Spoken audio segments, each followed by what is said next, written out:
Hold up.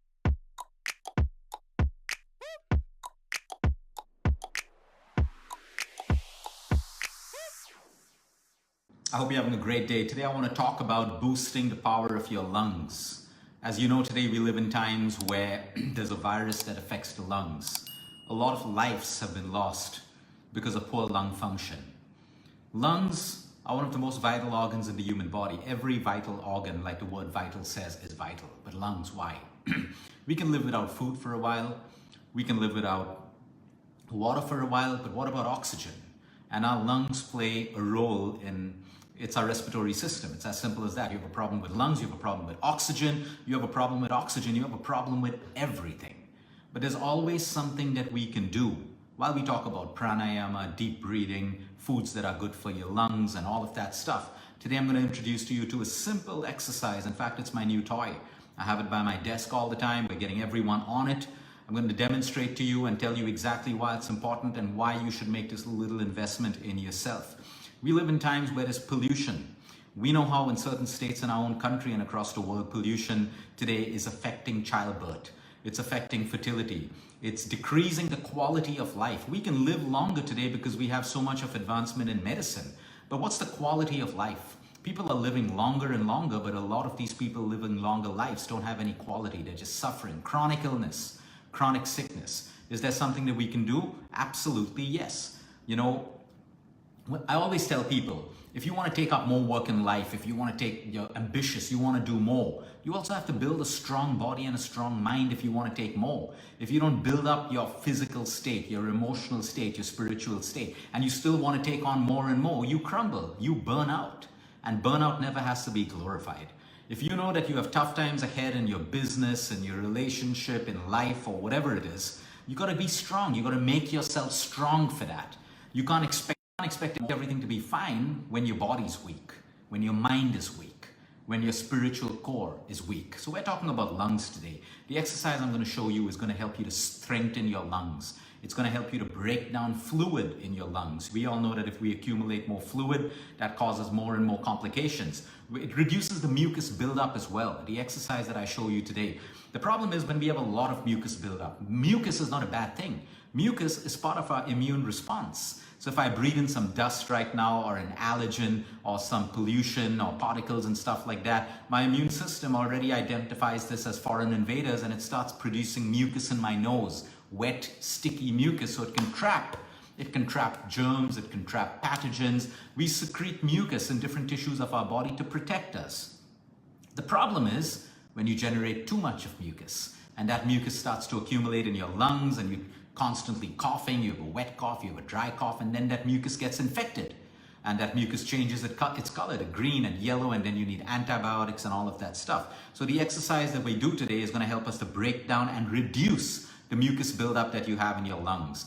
The exercise that we can do, that we learned today, will help you to lower your chances of lung infections. Extremely important, especially for people who are already sick. Especially for the elderly people who some of them are weak, some of them have gone through surgery, they have sickness, they're on heavy treatments. You need to reduce your chance of infection. For that, you need strong lungs. We're going to learn that.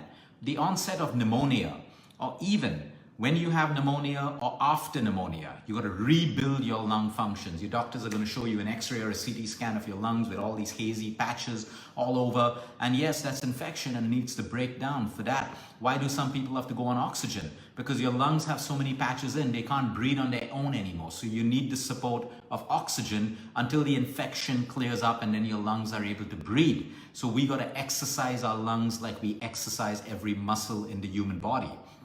The exercise can help you to recover post-surgery or post any serious illness. Maybe you were bedridden, you had a lot of bed rest, you're in a wheelchair where your physical activity was compromised. Okay? Post-surgery, this exercise also helps you, but again, you want to make an informed decision because if you've had a surgery, the stitches are still kind of, fresh, or you had a surgery in certain areas below your diaphragm and you aren't allowed to breathe very heavily, those are the instances that you don't do this, so always make an informed decision. When your lungs are filled with fluid, this exercise is going to help overall to improve your lung function. Now, where can this exercise help? People who have asthma, or the onset of asthma. COPD issues, very important. COPD is a huge problem in our country and around the world.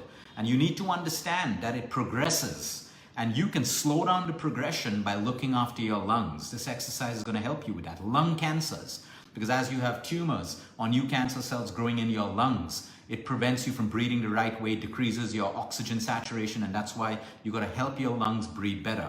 Smokers, this is probably one of the best exercises. Of course, you should try to stop smoking eventually, but if you cannot, at least do this simple exercise every single day. Passive smokers, if unfortunately you are living or working with someone who constantly smokes in front of you and you are inhaling that smoke, you become a passive smoker. And passive smoking is probably sometimes even worse than smokers. The science behind that is smokers have a filter in the cigarette. When you're a passive smoker, you don't have access to that filter. For people who have pulmonary fibrosis, people who have cystic fibrosis, bronchitis, and some people have this rare syndrome called sickle cell anemia. So this particular exercise can help with that. And of course, pollution. If there's more and more pollution around us, we got to get stronger and stronger. When the odds are against us, pollution in the sky, pollution in our foods, pollution in water. While we can wish and intend for a better world and we can make some good choices, we also have to make our bodies stronger to handle all of the crap that's getting into our system. The exercise I'm talking about, and I want all of you to invest in this, I invested 300 rupees. Okay, all of you will get this in your respective countries. I know a lot of you are from different countries. A lot of you may already have it at home. It's called a spirometer. A simple spirometer, my new favorite toy. And I have it at the side of my desk. I just got it a couple of days, and I use it once in the morning, once in between some patient consults, you know, just to kind of recharge or just to challenge myself because I still got to get one ball up. And I do it probably once in the evening. Now, exercise is great for us because it works on the same principle. But using a spirometer is very focused, and I'm going to demonstrate to you why. Okay, even though my VO2 max may be excellent, my cardio function may be great, my aerobic function may be great, you'll see what I mean. Because when we exercise, we're not focusing. We're breathing according to our movement. A spirometer will teach you how to focus that inhale and that exhale. So this is something that you can get. I got this for 300 bucks. There are several brands and stuff like that. Find your pick. Now, it's as simple as this. You got a little pipe. Okay, one thing about this, hygiene. You're going to want to make sure that you clean this or you keep it in a closed area. You want to make sure that you don't share the pipe with other people. Okay, so get one for your partner, get one for your kid or whatever it is, but try not to. Hygiene first always. You want to make sure this is sterilized, you know, once in a way or kept in a clean environment. So this works two ways. So if I hold it this way right now, okay, I'm going to demonstrate to you. Okay, I'm going to now, there's an inhale and an exhale. So I'm actually going to suck in air right now to try to get the 3 balls up.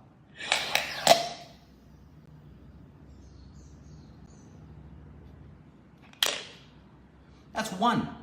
Now, you may not be able to get it all up. And now if I ask you to slow down, okay, I did it in one breath. If I say now practice and slowly build lung health, I'm not going to suck it in with my force. I'm going to try to gently suck it in.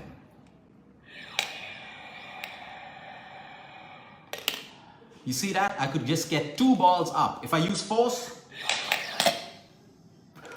that's easy. But now I want to train my lung optimization. So the idea is it's not a competition to get all the 3 balls up. But how can I get all 3 balls up in that one suck very slowly? You see, when I slow down, I can't get the 3rd ball up. And that's what I'm going to work towards, practicing. So that one gentle exhale or that one gentle inhale where I take in air through my mouth, I want to get all 3 balls up eventually. Now, I can flip it over, and now I got to blow through this. Before I was sucking through it, now I'm going to blow through it.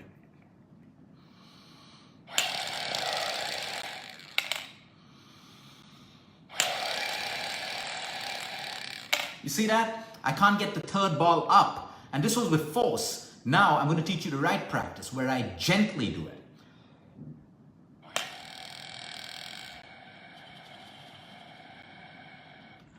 I can't get the yellow ball up doing it gently. So I'm going to try to do 4 to 6 reps and take a break. But the more I do this, the better my lung capacity is going to get. And this is what you do. You don't want to start competing and trying to just suck it in and blow it out. No, that's not the idea. When you use force, a lot of things are possible.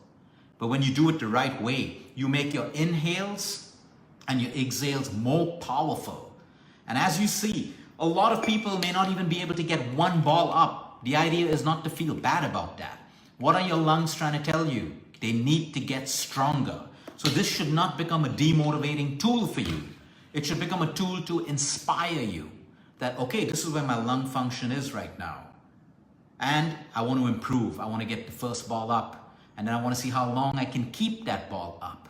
And then the second and the third. Now, of course, if you're a high blood pressure patient and you start to feel easy, don't do it. Then you don't force it. You gradually do it and you don't hold. So you blow and you let go. Or you exhale and you let go. You don't hold it.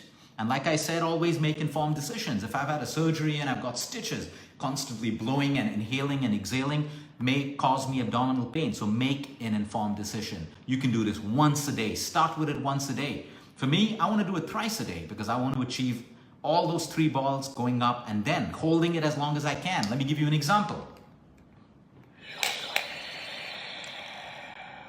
How long can I keep the balls up without creating distress? Or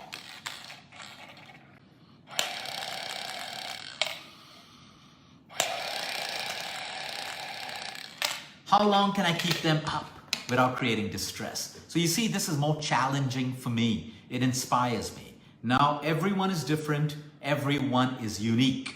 Listen to your body. You do not want to do this after a heavy meal, definitely. The best thing is an empty stomach in the morning or 2 hours after your meals. That's the best time you want to do it. And do not push it. Start with 1 rep, then 2 reps, then 3 reps. More reps doesn't mean you're going to get better. Consistency means you're going to get better. So you do it today, you do it tomorrow, you do it the next day, small little wins every single day. Within 15 days, I can guarantee you your lung function is going to get better. Let me give you a simple example. My mom's about 79 years old. She's a COPD patient for the last 3 years. Ever since she started doing this, her lung capacity has miraculously improved, only by improving her lung function. So there is a possibility for all of us to get better. We just got to believe, have faith, and do simple things.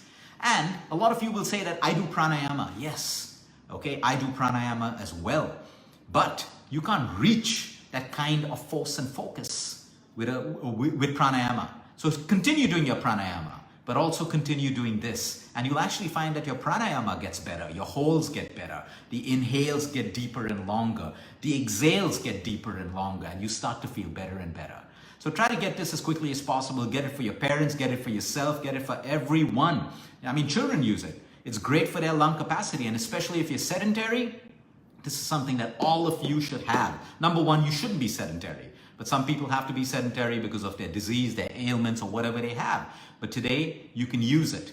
And I like to keep it at my desk space, like I said. So in between, do a couple of reps, get back to work. Do not overdo it. You'll know you're overdoing it if you feel really, really dizzy or you feel giddy and stuff. So the form is very simple. You don't want to do it with poor posture. You want to sit straight, shoulders relaxed, and then 3 reps, and then listen to your body. Your body will tell you how far you can go. Have a great day, everyone. Until next time, eat smart, move more, sleep right, breathe deep, and remember, you care is all about you.